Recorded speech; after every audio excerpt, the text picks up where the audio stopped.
Hi friends, அனைவருக்கும் மதிய வணக்கம். இன்றைய தினம் திங்கட்கிழமை செப்டம்பர் 8. இன்றைய சமையல் என்னவென்று பார்க்கலாம் வாங்க நண்பர்களே.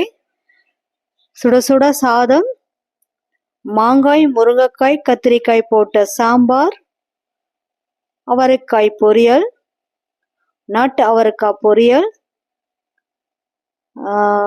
வாழைத்தண்டு கூட்டு,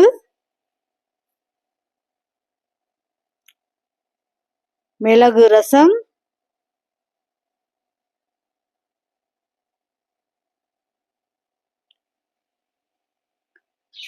சர்க்கரைவள்ளி கிழங்கு அவிச்சது, வாட்டர்மெலன். அவ்வளோதாங்க இன்றைய மதிய சாப்பாடு. ஓகே, பாய் நண்பர்களே. அடுத்த வீடியோவில் சந்திப்போம்.